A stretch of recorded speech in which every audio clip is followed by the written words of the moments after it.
So you have to kind of, so there's that aside. You also have to kind of know the rules and be able to interact with other people. I lived this year with another person who has Asperger's in my house, and he's very, very nice. He makes pyramids out of the lager cans, you know, and the baked bean tins, and he goes through everybody's cupboards and puts things in size order, which is very useful for me because I kind of just chuck everything in. But when we're alone together, if we're just in the kitchen, say we're having a meal, or whether we're just watching telly, the pair of us will not speak to each other. We'll be absolutely silent. It will be a companionable silence nonetheless, but it will still be silence. And we can't speak to each other. It's like doing the foxtrot or something. Somebody has to kind of lead, I suppose, for you to be able to follow it. If somebody else comes in the room, then that's fine, and we can start talking and bouncing off one another, and that's fine.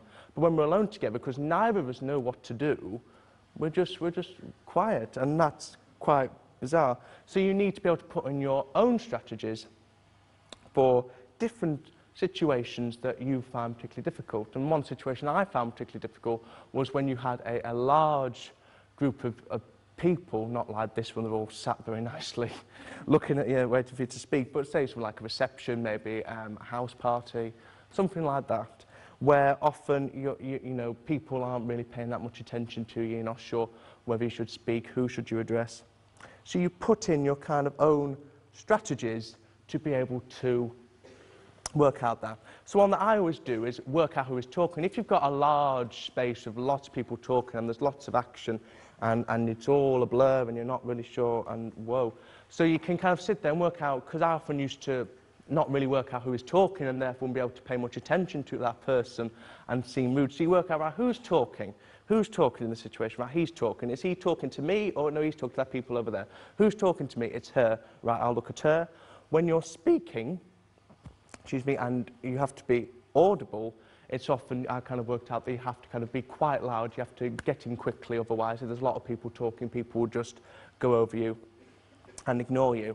And often what I do is then build a two-person conversation. You find somebody near you, find somebody that's close, and then you can build a two-person conversation in that situation rather than having to address the whole room of people, for example. Spinning the conversation is something I'm an absolute master at now. It's when people ask you perhaps, you know, something you don't want to talk about. Asperger's, I find, are quite kind of guarded people. We don't really like to discuss feelings. We don't really like to talk about ourselves pretty much. We like to talk about interests and other things we can talk about. Then when they're talking about actually ourselves, we're quite guarded. So people talk about, do you like such a person? Where did you go to school? How are you feeling? You can spin it by going, how do you feel? Are you all right? Where did you go to school again? And you can kind of push the onus on them. And that ability to be able to control a conversation, to be able to have that where you can kind of reflect it off yourself, it is a good strategy, I think, to be able to, you know, have that kind of safety net, as it were, in a group, in a social situation, so you can control the situation to a large extent. And then there's set patterns of talking if you're worried what to say. Questions is a very obvious one I always use. You listen to somebody talking and you think, I don't know what to say. They've just talked about their new job, but you ask about their new job. I might be stating the obvious, I don't know, but this was news to me at 16, I tell you. But even when you know the rules, and you kind of learnt them, and you've memorised them, and you know what to do, it can be very, very tiring. You're kind of sat in bed, I'll be sat in bed thinking, I just want a cup of tea and a bacon sandwich.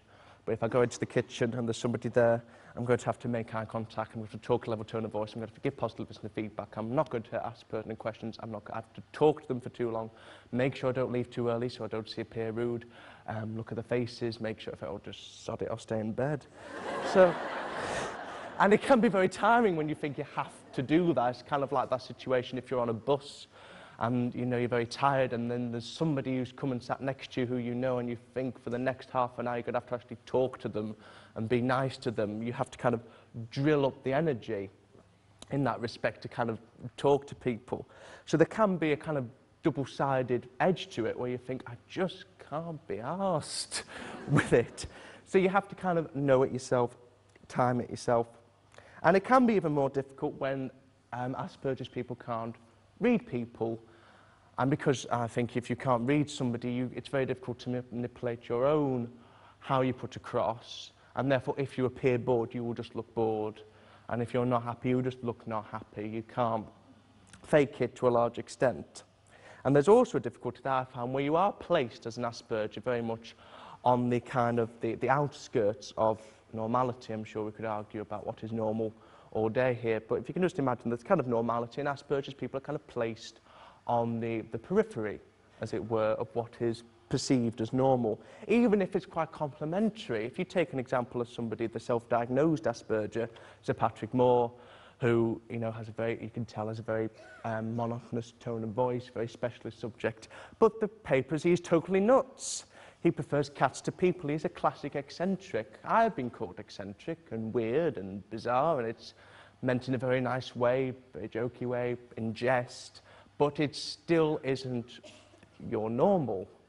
You're still being placed on a kind of outside status, and you're placed very much in somewhere where you can't really relate to that dominant, normal group.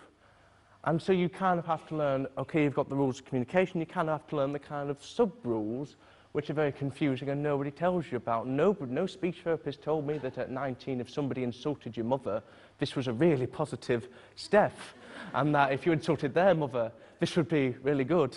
God bless my mother, she got insulted like the wind, and it was great. Because that's something that you, academically, you think, well, they're insulting my mum, that's not a positive step, when in fact it is when they call your mum something, because it's meant to joke and it shows they're quite close to you.